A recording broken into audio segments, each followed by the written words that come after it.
आदमी समय को बर्बाद कर देते हैं, सत्संग में नहीं आता है।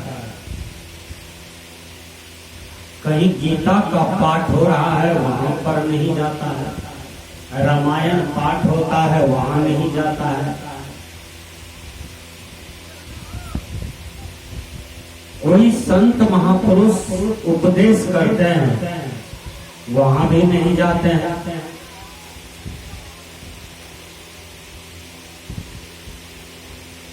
मनुष्य अनमोल समय को बर्बाद करते हैं,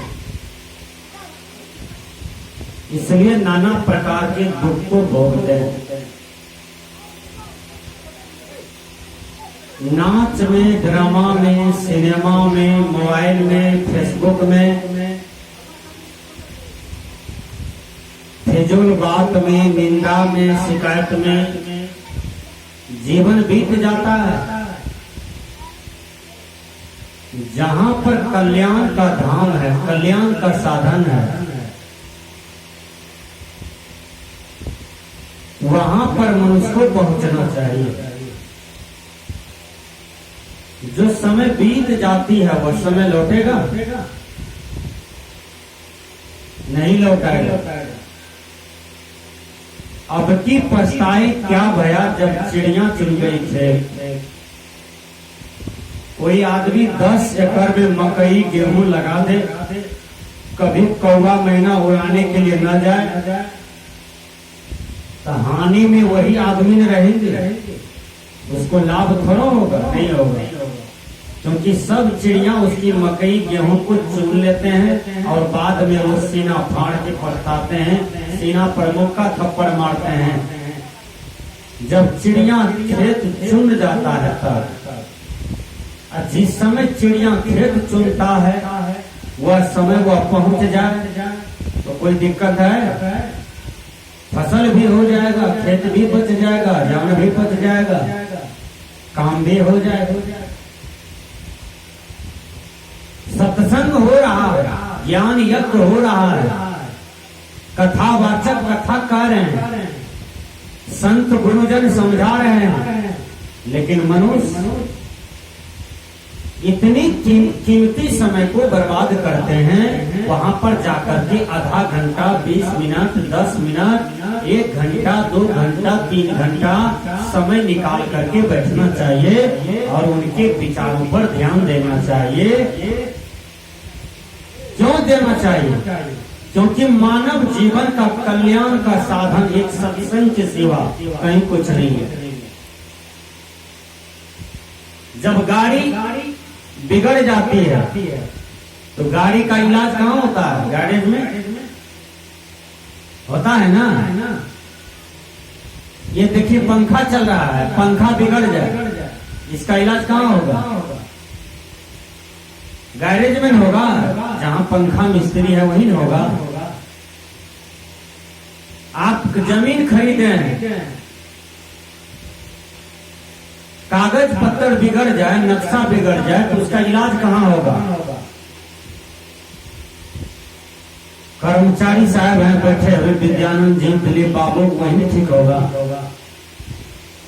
या तो कागज को लेकर के चले जाइए मास्टर साहब के पास स्कूल में कि इसको ठीक कीजिए, कभी ठीक हो सकता है, नहीं होगा। हमारे कहने का भाव है ये मनुष्य का यदि विवेक गड़बड़ा जाए, बुद्धि गड़बड़ा जाए, तो वह उनको सही रास्ते पर लाने के लिए वह कौन सा साधन है? वह साधन है केवल सत्संग। एक टेढ़ा मेढ़ा लकड़ी है, वह लकड़ी यदि शर्मा भाई के पास, कमार भाई के पास जाता है, वह लकड़ी केवाड़ बनता है, खिड़की बनता है, पलंग बनता है, चौकी बन जाता है, टेबल बन जाता है। देखिए उसका कीमत कितना बढ़ जाता है। वह टेढ़ा मेढ़ा लकड़ी है, जमीन पर फेंका हुआ है, उसका कीमत है? नहीं है। और जब कुछ बन जाता है तब देखिए उसका कीमत कितना बढ़ जाता है। उसी प्रकार ये संत महात्मा पूजनीय है, पूरा दुनिया इसको नमन करते हैं, प्रणाम करते हैं। क्यों? क्योंकि इन्होंने अपने जीवन को साधना की भट्ठी में तपाया है, अपने जीवन को व्यवस्थित रूप से जिए हैं, साधना परायण जीवन जिए हैं, ध्यान किए हैं, साधना किए हैं, प्रेम पूर्ण व्यवहार किए हैं, परिश्रम किए हैं, संयम का जीवन जिए हैं, संयम का उपदेश करते हैं। इसलिए संत महापुरुष का महत्व ज्यादा बढ़ जाता है। क्यों? इसलिए कि उनका जीवन साधना परायण है। मैंने कहा आदमी का जब दिमाग बिगड़ जाता है तो उसको लोग पागल कहते हैं, और जो पागल हो जाता है उसको आप लोग पूर्णिया में डॉक्टर साहब के पास दिखाते हैं, पटना में डॉक्टर साहब के पास दिखाते हैं, चंडीगढ़ ले जाते हैं डॉक्टर साहब के यहाँ, बम्बई ले जाते हैं डॉक्टर साहब के यहाँ, बेलोर ले जाते हैं डॉक्टर साहब के यहाँ, कि इनका दिमाग गड़बड़ा गया है, स्क्रू ढीला हो गया है, इनके दिमाग को डॉक्टर साहब ठीक कर दिया जाए। वो डॉक्टर साहब उनको मेडिसिन देते हैं, कुछ रास्ते बताते हैं, उस पर आप चलते हैं तो आपका काम बन जाता है। उसी प्रकार जिस आदमी का मन गड़बड़ा जाता है, बुद्धि गड़बड़ा जाती है, विवेक गड़बड़ा जाता है, सद्विचार गड़बड़ा जाता है, तो उसको ठीक करने का साधन यही सत्संग है। सत्संग के सिवा कहीं और कोई साधन नहीं है। सजन कसाई इतना बिगड़ा हुआ था, खसी काटते थे, बकरी काटते थे, जीव को काट काट करके बेचते थे, और सजन कसाई के कान में थोड़ा सा अध्यात्म का विचारधारा जाता है, सजन कसाई छोड़ा फेंक दिया, और वो जिसने कान पकड़ लिया कि जीव हत्या नहीं करना चाहिए, जीव हत्या करना पाप है। विचार कीजिए, आप डंडा उठाइए कुत्ता पर, कुत्ता भागने लगता है? जवाब दीजिए। आप डंडा उठाइए गौ को मारने के लिए, गौ भागने लगती है ना, क्योंकि उसको भी दर्द का एहसास है। कुत्ता को एक डंडा मारिए, कुत्ता भागता है, और उनको भी दर्द होता है, पीड़ा होती है शरीर में, और आप पर कोई डंडा उठाता है तो आप भी भागते हैं, क्योंकि आपको भी पीड़ा होती है, आपको भी दर्द का अनुभव होता है। सजनों, उसी प्रकार हर जीवों पर दया करना चाहिए, हर आत्मा पर दया करना चाहिए, हर आत्मा को सुख देना चाहिए, हर आत्मा को कष्ट नहीं देना चाहिए, किसी भी आत्मा को कष्ट नहीं देना चाहिए। कष्ट देना पाप है और उनको लाभ देना यह पुण्य है। दुनिया में सबसे बड़ा पाप है आत्मा को हानि पहुंचाना, और आत्मा को लाभ पहुंचाना ये सबसे बड़ा पुण्य है। पुण्य का काम करना चाहिए। हम इतना सुंदर बर्ताव करें, इतना सुंदर व्यवहार करें, किसी भी आत्मा को उनसे कष्ट ना हो, हमारा खान पान सही हो, हमारा चिंतन भाषण सही हो, हमारा वैचारिक शक्ति सही हो, सब चीज मेरा सही हो, दुनिया के कोई आदमी हम पर उंगली नहीं उठा सकता है, बल्कि हमारा आचरण सही हो। तो जो आचरण से ढीले ढाले होते हैं, जिनका आचरण गड़बड़ है, उस आदमी पर बहुतों डंडा उठते हैं। विचारती जी, वो हर जगह धोखा खाते हैं, हर जगह मारपीट खाते हैं, हर जगह अपमान सहते हैं। हर आदमी आचरण रूपी संपत्ति की रक्षा करे। जब आप 10 लाख, 20 लाख, 1 करोड़, 2 करोड़, 10 करोड़ कमा लेते हैं, तो आपके अंदर में ये रहती है कि भारत सरकार हमको गार्ड दे ताकि मेरे जीवन का रक्षा होगा, भारत सरकार हमको सिपाही दे ताकि मेरे धन का रक्षा होगा।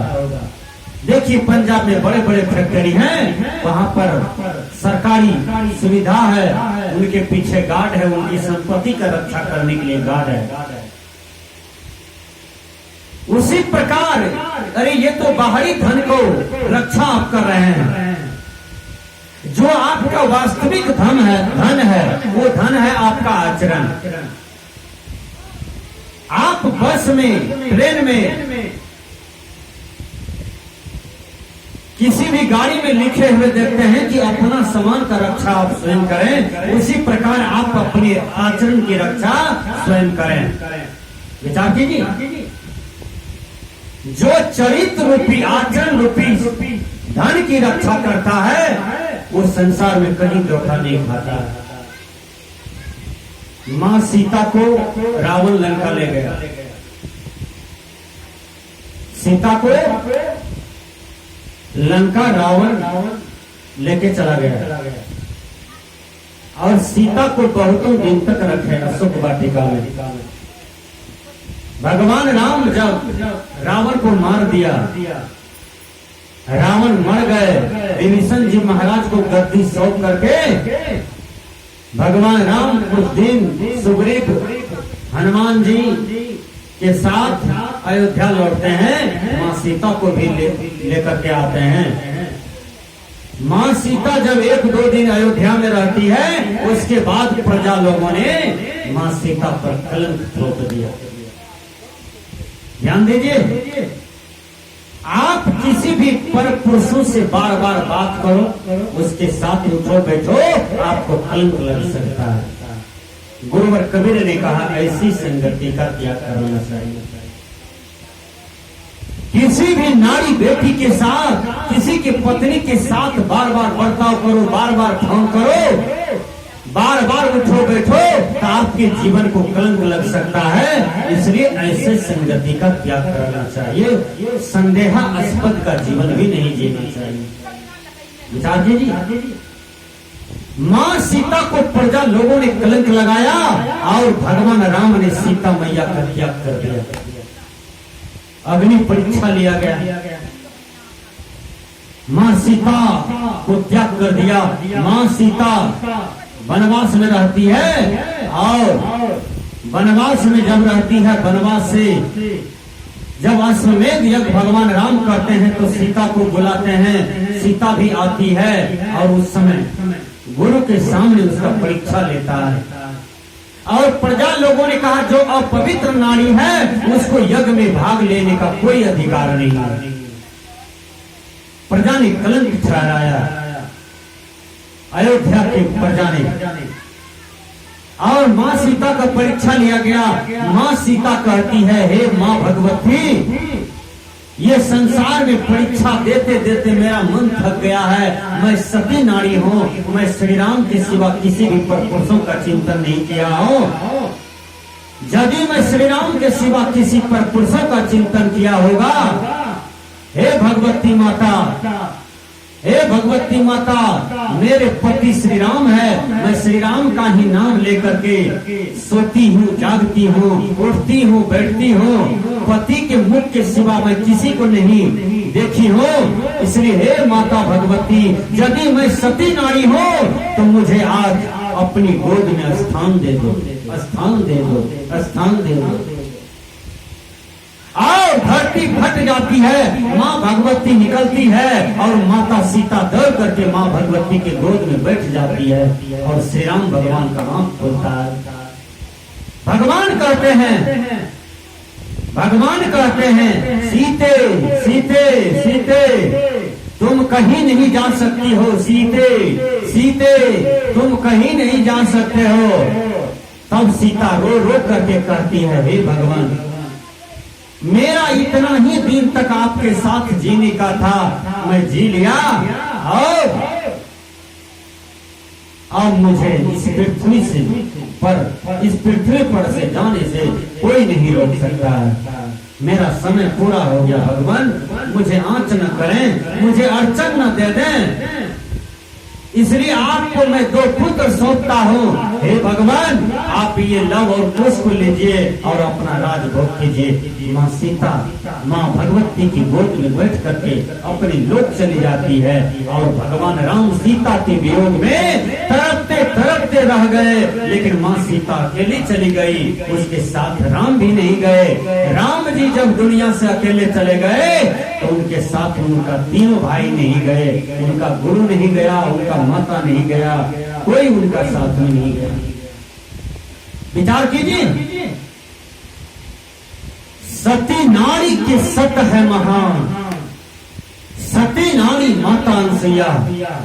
देखिए, माता अनसुईया के पति को थोड़ा शरीर पुष्ट हो जाता है और जिसका पति ही बार बार बीमार है, यदि उसको जमीन न हो, एक दूठो गौ नहीं हो, जीवन जीने का कोई साधन नहीं हो, तो वो सती नारी किस ढंग से जिएगी? विचार कीजिए।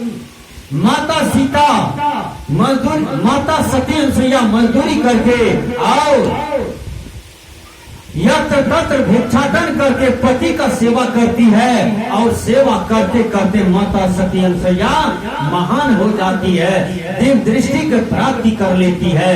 पति के चरण में कितना शक्ति है, विचार कीजिए। हमारे कहने का भाव है सजनाओ कि सती नारी बने, सती माता बने।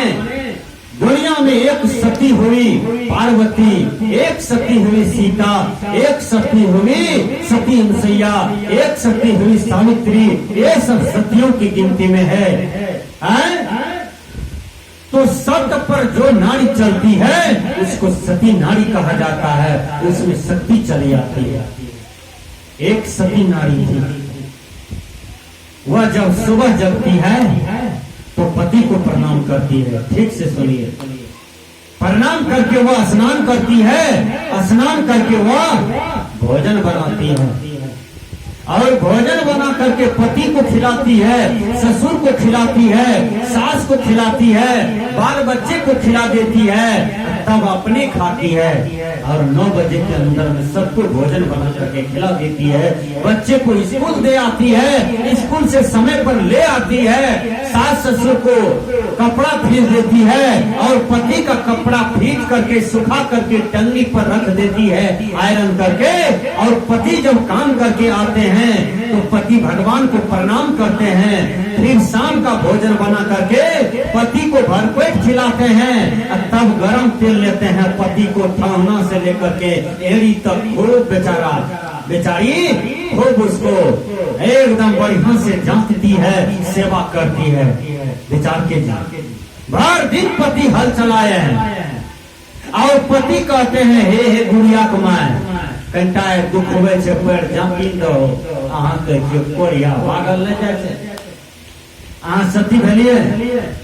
विचार कीजिए, जो माता बहन पति को गाली पड़े, ऐसे संसार में कोई भी गाली का विद्यालय है? गाली वाला किताब है? देखे हैं ये किताब में गाली लिखा हुआ है, तो गाली सीख के रखेंगे तो पड़ोसिया से लड़ाई होगा तो गाली देने में फायदा मिलेगा है? गोतनी से लड़ाई होगा तो गाली देंगे, गाली सीख के रखेंगे तब ना। भाई से लड़ाई होगा तो गाली सीखेंगे तब ना गाली देंगे। कोनो किताब कोनो विद्यालय में आज तक गाली पढ़ाया जाता है, लेकिन समाज में जो ये कचरा बह गया है गाली देने का है, चिढ़ा चिढ़ा करके लोग गाली देते हैं। बहुत आदमी गाय को गाली देते हैं, बैल को गाली देते हैं, भैंस को गाली देते हैं। एक आदमी छप्पड़ को गाली दे रहा था, एक आदमी धोती को गाली दे रहा था, एक आदमी खेत को गाली दे रहा था, खेत में मकई लगाया ढंग से नहीं उपजा तो खेते को गाली दे रहा था। विचार कीजिए, आदमी इतना बेढंगा है किसी को गाली पढ़ना शुरू कर देता है। इसलिए विचार कीजिए सजनों, अपने मन को पवित्र रखिए, अपने वाणियों को पवित्र रखिए, अपने विचारों को पवित्र रखिए, गाली मत बकिए। एक रति गाली दिया द्रौपदी तो महाभारत में लहास का लहास गिर गया। अभी भी भाई भाई में गाली देता है तो भाई भाई अलग हो जाता है, फर्क हो जाता है, कभी टोकने की बात नहीं करते हैं। अभी भी गोतनी गोतनी में गाली पड़ता है। ये गोतनी वो गोतनी में गाली पढ़ाई जाती है, पढ़ती है। सात खतियान के बात उघाड़ उघाड़ करके हाथ हिला हिला करके गाली देती है। विचार कीजिएगा, तब प्रेम रहेगा। गोतनी गोतनी में अलग हो जाती है, इसलिए गाली नहीं देना चाहिए। या मुंह से सुंदर बात बोलिए, सुंदर बर्ताव कीजिए, आपका जीवन बेजोड़ हो जाएगा। देखिए, एक नपकी कन्या आई, नपकी बहुरानी, तो बिना तिलक की आई थी कि सास गाली देने लगी सुबह में। सास कहती है, तुम्हारा बाप दरिद्र था इसलिए पलंग नहीं दिया, तुम्हारा बाप निकम्मा था इसलिए चौकी नहीं दिया, टेबल नहीं दिया, कुर्सी नहीं दिया। बाप लगा के सुबह सुबह गाली सुन रही है। दूसरा दिन वही सास माँ लगा करके गाली देने लगे, तुम्हारा ननिहार ऐसे है वैसे है, यही है वो है, तुम्हारा माँ गड़बड़ है इसलिए तुमको कुछ दे के नहीं भेजा। बूढ़ी गाली दे रही है सास माँ। तीसरा दिन खानदान लगा के गाली देना शुरू कर दिया बूढ़ी माँ अपनी ही पुतों को। वो पुतहू केवल सुनती थी, सत्संगी की बेटी थी, सास गड़बड़ सरबर बोल रही थी लेकिन सह लिया। विचार कीजिए, सह लिया। जब सह लेती है, बगल में पड़ोसिया थी, पड़ोसिया में एक महिला थी। वो महिला सुनती रहती थी कि क्या क्या ये बूढ़ी माँ बोलती है पुतों को। तो 1 लाख का एक गाली बोलती थी बुढ़िया। पड़ोसनी आई और कल के हे कन्या, हे कन्या, कन्या रानी आई। कल के क्या बात है दीदी जी? कल के बात यही है, गाली पड़ती है आपको आपकी सास, अब गुस्सा होता है हमही को, इसलिए हमको बर्दाश्त नहीं हुआ तो हम आंगन आए। वो पुतहू कहती है, क्या करें तब? कहती है बुढ़िया को कौन ताकते हैं दमे है, एक ढिसुम मारिए न बुढ़िया घोलट जाएगी। उस दिन से गाली नहीं देगी। एक ढिसुम मारिए, 2 ढिसुम मारिए, 3-4 ढिसुम देते रहिए, उस दिन से बुढ़ी माँ गाली नहीं पड़ेगी, डर के मारे कि मार लगेगा। वो कहती है, हे दाई, हे दीदी जी, हमसे गाली देना हुआ नहीं होगा और हमसे ढिसुम भी चलाना नहीं होगा। हम अपनी सास को नहीं मार सकते हैं, ढिसुम ढिसुम नहीं मार सकते हैं, इसलिए सास पूजनीय होती है, सास भगवती के तुल्य होती है, देवी के तुल्य होती है। सास गड़बड़ सरबड़ बोलती है, उसके अंदर में कचरा है तो कचरा व्यक्त करती है, हमारे अंदर साफ है इसलिए हम साफ बात बोलते हैं, साफ बर्ताव करते हैं, इसलिए हम सास को न मार सकते हैं न गाली दे सकते हैं। देखिए, तब वो बहुरानी समझाती है, नबकी पुतहू समझाती है, ए बहिन